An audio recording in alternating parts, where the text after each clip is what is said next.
Good afternoon. I'm Amy Palmer here at Northshire Bookstore in Manchester, Vermont, and it is my great pleasure to welcome Alexander McCall Smith, the prolific author of more than 80 books, including the #1 Ladies Detective Agency series featuring Precious Ramotswe, that cheerful lady of traditional build, love that phrase, the Corduroy Mansion series, the Portuguese Irregular Verb series, and the Isabel Dalhousie series. Mr. McCall Smith, who has been referred to as a modern P.G. Wodehouse, is with us today to chat a bit about his latest book, The Uncommon Appeal of Clouds, featuring Isabel Dalhousie, occasional detective, devotee of W.H. Auden, collector of art, and editor of the Review of Applied Ethics. What an honor it is to meet you, sir. Well, thank you very much indeed, So Amy. happy. I'm delighted to be here. Would you tell us a little about yourself, please? Well, I'm a writer, and I write a variety of books. My best known series, I think, is the #1 Ladies Detective Agency. Prior to that, I was a university professor. I was a professor of law, and I wrote in my spare time. And I wrote quite a number of books, including children's books, books of short stories, etc.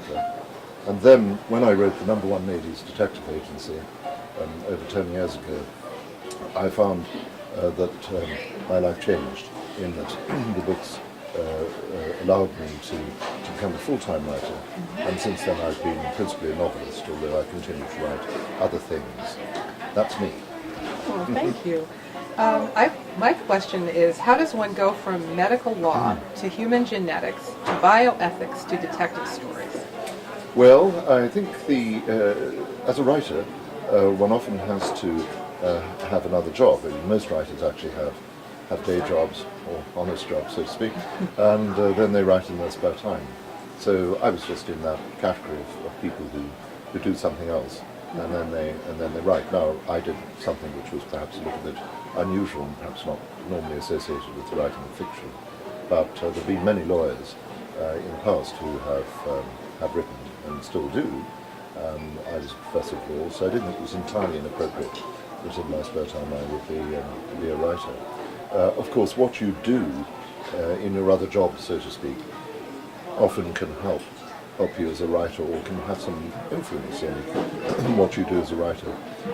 I was a professor of medical law and concerned with, for example, bioethics issues, and that I think probably comes into my Isabel Dalhousie novel. Some of the ethical problems that she looks at are issues that I was professionally interested in before I became a novelist.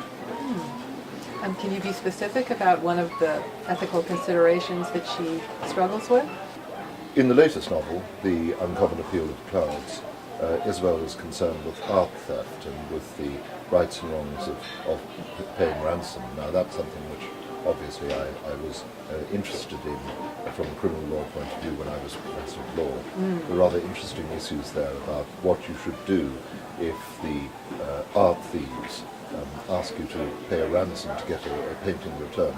Should one pay ransom, or could one regard it as a fee to an intermediary or something of that sort? So those are the sort of issues that Isabel is concerned with. That and many day-to-day issues of right and wrong. For example, at one point she wonders about whether when you're at the breakfast buffet in a hotel, you can actually take a few extra bread rolls to eat at lunchtime. Big issue, that. And I think there are all sorts of moral problems that occur in our day-to-day life. Problems of telling the truth to people, problems of obligations to friends. That's a very interesting one. What are our duties to our friends? When to tell the truth and when to hold back. Well, that's right. In your first book, which I actually just finished reading the other day, she has a conflict about her niece Kat, who is in love with somebody named Toby, and then she discovers that Toby has been unfaithful, and when do you tell your niece or your best friend? Yeah. Something of that sort. What do you feel about that? Well, I think that's a very delicate issue, and I think that many people will encounter that sort of issue in their day-to-day life. They may find out something about a friend's spouse or partner or whatever, and the question is, should they reveal that if they feel that this is going to harm their friend? I think that's a very, very tricky issue, Very because tricky. people sometimes don't want to know the truth. Sometimes we don't want to hear uncomfortable facts. And I think that one has to respect people's desire perhaps not to have everything spelt out for them. So it shows there that a simple rule, a firm rule, may be difficult to apply. If you have a firm rule, for example, always to tell the truth, what do you do when you're given an awful present, a present that you can't stand? Do you say, this is wonderful? Or do you say, I'm sorry, I don't like this? Now, saying, I'm sorry, I don't like this, is a bit brutal. But on the other hand, if you say you like it, you are lying, aren't you? I mean, it's an issue. I find no difficulty if I get an unwanted present or a dreadful present. I always say, thank you so much, this is wonderful. That's the easy way out of it.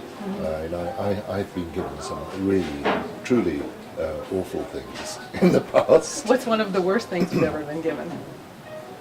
I was given a model of my head once. An unsolicited present, or was it?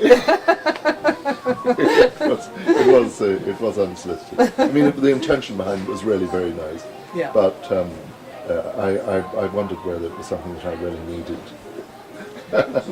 And my wife can't tell a lie. She just can't tell a lie. Her throat constricts if she tries to say anything which is false.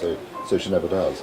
And we were once given a painting by an artist friend, and I said, "What a marvelous painting! This is wonderful." And my wife just looked absolutely aghast. Yes, she just couldn't. And the artist said, "You don't like that, do you?" And so she had to say, "No, I'm sorry, I don't." So the artist said, "I'll take it back then. I'll paint you another one." One of the things I love about your books, and gives me pause to consider, you speak a lot about different artists, and one wants to go and research the artists if one doesn't know much about them. I went and looked up Nicolas Poussin. Oh, yes. I had a lot of fun with that. And I went and I looked up several poems by Auden, because you seem to be I'm a great fan of Auden. You are a fan. Oh, yes. A very great fan of Auden, and Isabel in the Isabel Dalhousie books quotes Auden all the Often, time. yes. Oh, yes, all the time. And I also bring Auden into the Scotland Street books, and that is, well, it's a sharing my enthusiasm for Auden, and I think Auden was the most magnificent poet, well, the greatest poet in the English language of the 20th century by far, in my view. I've just written a book on Auden, finished a book on Auden, which isn't yet published, but will be published, I think, next year sometime. An analysis or a critique? Well, it's just a description of the effect of Auden's work on me, my relationship with Auden's work, one person's relationship with Auden's work, and it's called What W.H. Auden Can Do For You, and I hope it will bring to the attention of people who may not be familiar with Auden's work, bring the work to their attention. What makes your mysteries work?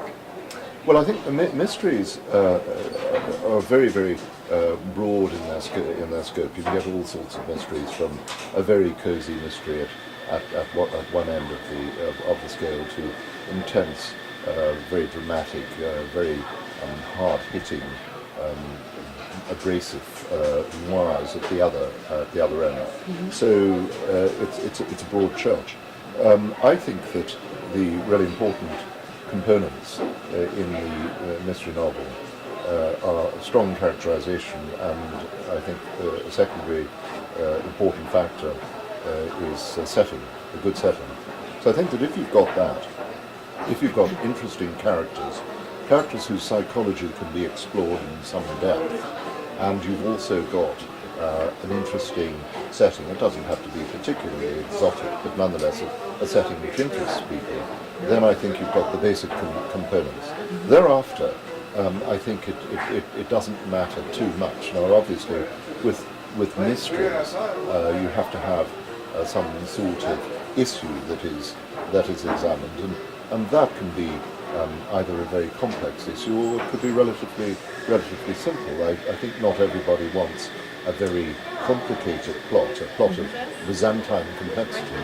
That can actually really put people off. because they get lost, understandably, or they haven't got the energy to follow the argument. So I think it depends really on what one wants. But those two those two factors, the characterization and the place, are very important.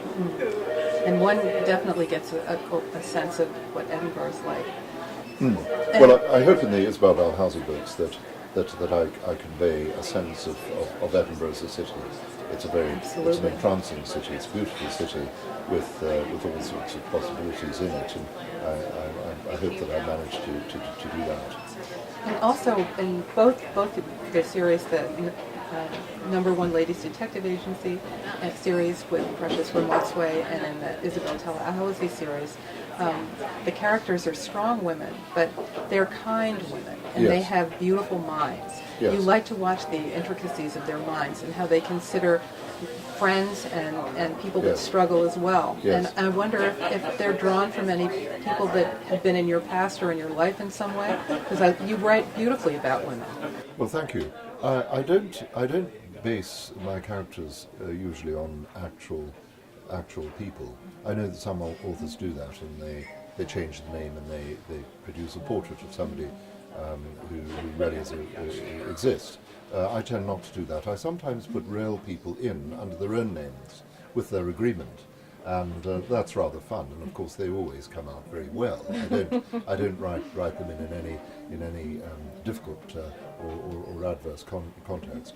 But as far as the fictional characters are concerned, they tend to be based, I think, on characteristics I've seen in various people I've met. So Mara Matsui, for instance, represents the sort of person I've met in Botswana. I've met women like Mara Matsui who are very intuitive, very competent, very intelligent, and indeed, as you say, very kind. And I think that's very important. I like to write about kindness and I suppose forgiveness as well, but kindness in particular, because I think kindness is a virtue which we really need to remind ourselves about. There's an extraordinary view that fiction should concentrate on the pathological in human nature, that it should deal with dysfunction and aggression and confrontation. Now, those are obviously things that fiction has to deal with at some point, because fiction must reflect the harsh face of our age, and it mustn't be totally escapist. But I do think at the same time that there's a case for fiction which concentrates on a kind of face, and that's the area in which I happen to write. And I think I can defend that. I think I can say, yes, okay, I am writing about positive things and about people who generally speaking are optimistic and positive about the world. But these people exist, and why not write about things which are affirmative, in the hope that we can pay more attention to those rather than concentrating on the pathological and the dysfunctional. But that's a view which is regarded as old-fashioned, and also sometimes just criticised outright as being, in some sense, a failure to confront reality. Well, it's a bit of reality, in my view, and it's there.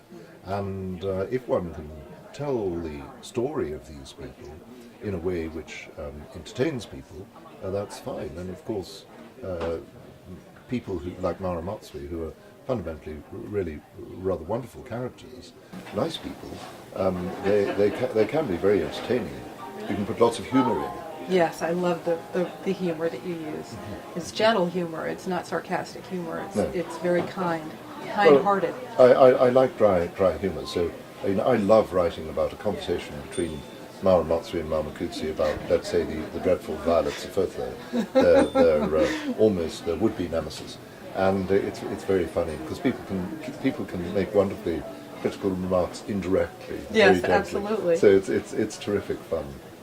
Now, how do you manage to engage new readers to your series while maintaining interest in devoted fans? Well, I think that you can get new readers to books by making sure that each book in the series is capable of being read independently of the others. So with my books, I hope people can come in at any point in the sequence and not scratch their heads and wonder what's going on.